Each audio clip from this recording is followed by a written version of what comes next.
भाइयों को, बड़े बुजुर्गों को, अपने संगठन के साथियों को, संगठन की दीदी लोग को, सबको होली की ढेर सारी शुभकामनाएं भी देता हूं।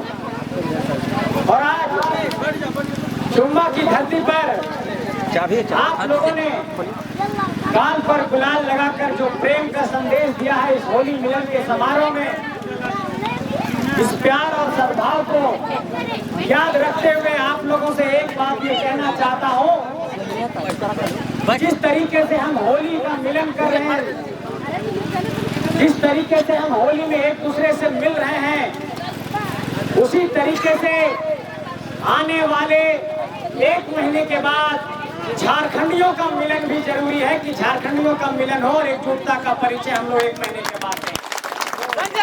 जिंदाबाद जिंदाबाद जिंदाबाद। क्योंकि आप सब जानते हैं कि हमारे झारखंड के भाई बहन माता लोग कितने शोषित हैं, कितने पीड़ित हैं, कितने बिखरे हुए थे, कितने टूटे हुए थे।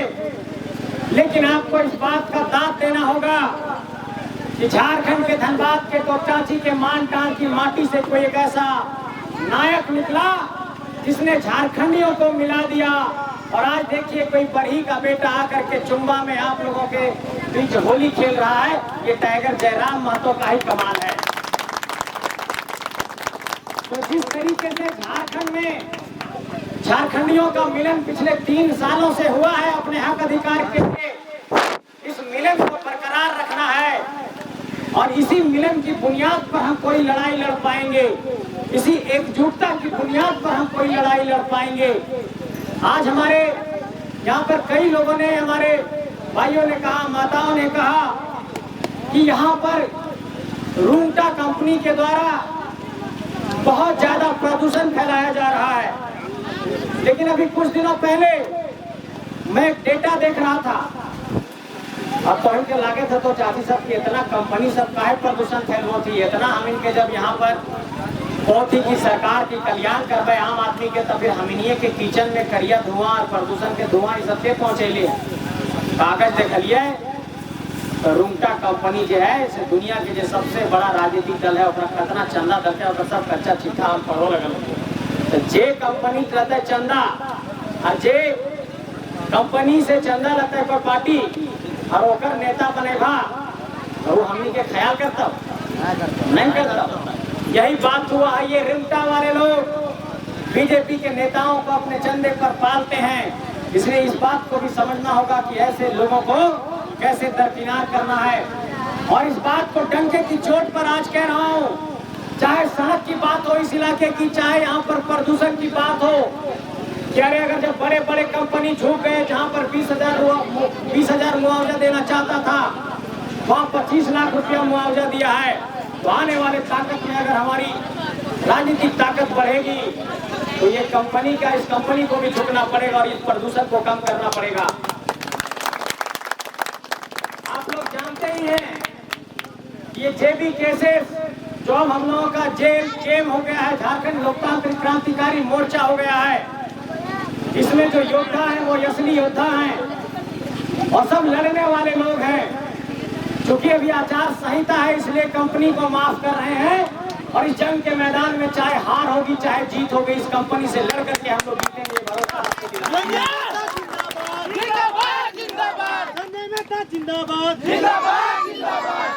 ये कभी मत सोचिएगा कि पता नहीं जंग के मैदान में आए हो हारोगे कि जीतोगे और उसके बाद जो बात कह रहे हो उस पर टिके हो कि नहीं। लेकिन एक बात आपको कहना चाहते हैं कि ये लड़ाई सिर्फ चुनाव हारने जीतने तक की नहीं है, सिर्फ चुनाव लड़ने तक की नहीं है, ये लड़ाई झारखंड को बचाने की है। और इस तरीके से कई जगहों पर कंपनियों का प्रदूषण है, सिर्फ चुम्बा इससे प्रभावित नहीं है, सिर्फ आपका इलाका इससे प्रभावित नहीं है। और ये एक बहुत बड़ी लड़ाई है, 10 साल 20 साल 30 साल भी लड़ना पड़ सकता है। इसलिए चुम्बा की धरती से ये कहना चाहता हूँ कि आपको ये बात का भरोसा दिलाना चाहता हूँ कि इस लड़ाई में हम लोग अंतिम मोर्चे तक लड़ेंगे, अंतिम दम तक लड़ेंगे। और चाहे इस माटी के लिए हम लोगों को शहादत भी देना पड़े तो उसके लिए भी तैयार रहेंगे, लेकिन पीछे नहीं हटेगा। अगर पीछे हटना होता तो जो हमारे केंद्रीय अध्यक्ष हैं टाइगर जयराम महतो, ऐसा नहीं है कि उनको कई सारे ऑफर्स नहीं आए, ऐसा नहीं है कि उनको कई लोगों ने ने झांसा नहीं दिया, ऐसा नहीं है कि उनको कई लोगों ने लालच नहीं दिया, लेकिन आपको गर्व करना होगा कि अपने माटी से ऐसा सपूत निकला जिसने कहा कि तुम्हारा ऑफर एक तरफ और झारखंडी मानसिकता एक तरफ, ये समझौता कभी नहीं होगा।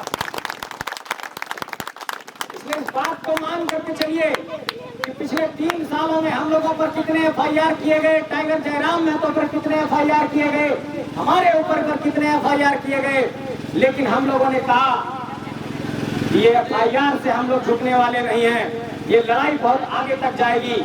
और आज की तारीख में माँ चाची साहब दीदी साहब तोहनी से तनी बतियाल चाहो या तोहनी के कहे चाहो, हम गे रहिए विष्णुगढ़ कल रात में 1 बजे रात तक हुआ कार्यक्रम भला और विश्वास न करवा 1 बजे रात के भी 500 हमारे महिला चाची सब माँ सब दीदी सब वहाँ इंतजार कर रहे थी और हम रात में पहुँचलिए 4:30 बजे भोर में घर, और पूरा रात भर गांव के सबके एक के कहना है कि अभी हमने कुछ न सुनवा, हम इनके माटी से वो अपन बेटा निकल रहा है टाइगर जयराम महतो, और अभी सबको हमने विचार बना लिया कि टाइगर जयराम महतो के अभी मदद करना है।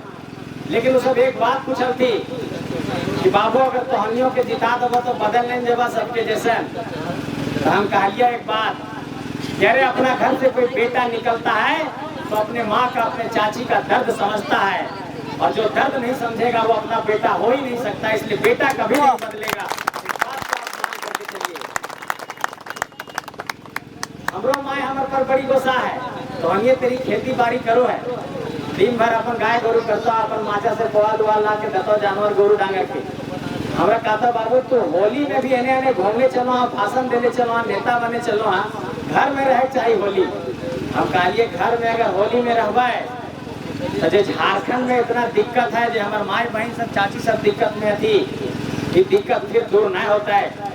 इसलिए पर्व त्योहार तो साल साल आता रहेगा, लेकिन क्रांति हमेशा नहीं होती है। क्रांति जो है इस बार निकली है, और इस क्रांति जिंदाबाद जिंदाबाद जिंदाबाद जिंदाबाद जिंदाबाद।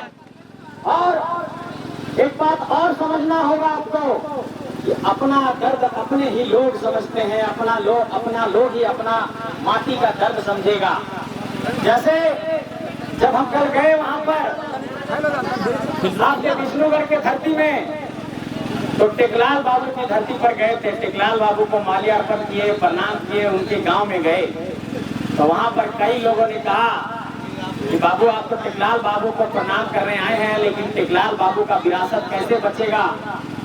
जो लोग टेकलाल बाबू का विरासत बचाने का जिम्मेवारी था वो लोग जर्सी बदल ले रहे हैं। ऐसे में झारखंड में इस बात को भी समझना होगा कैसे झारखंड बचेगा। इसलिए आपको ये समझना होगा ये झारखंड की जो लड़ाई है ये कोई साधारण लड़ाई नहीं है। और कौन के एकदम कह दो चाहिए कि वोट मांगना, चुनाव जीतना, चुनाव लड़ना, हारना, ये सब एक बात है। इसके बाद हम लोगों की लड़ाई, जैसे जब चुनाव नहीं था तो 3 साल से हम लोग लड़ाई लड़ रहे हैं, तो चुनाव में चाहे जो परिणाम होता है, आशीर्वाद मिलता है तो जानो ही, लेकिन चाहे चुनाव है बहुत कुछ हो सको, इसलिए उसके बाद भी ये लड़ाई जारी रहेगी, इस बात का भरोसा दिला रहे हैं। और उसके बाद जब गांव-गांव में गए तो कल एक मेरी बहन पूछी हमसे सवाल कि संजय भैया आप गांव में आए हैं, लेकिन हम अभी 12th में पढ़ रहे हैं और हम आगे पटना पढ़ने के लिए जाना चाहते हैं, तो यहाँ पर अगर पढ़ने का इंतजाम रहता तो हम यहीं पर नहीं पढ़ते। हम बोले बात तो तुम्हारा बहुत जायज है मेरी बहन, इसलिए बहनों तुम लोगों से भी कहना चाहते हैं कि नेता लोग के साथी दिमाग को समझो। क्या इस इलाके में आपके पास कोई विमेंस कॉलेज है, महिला कॉलेज, जहाँ पर सिर्फ बहन लोग जा सके पढ़ने के लिए, बेटी लोग जा सके? तो शहरों में ये पूरी सुविधाएं होती है।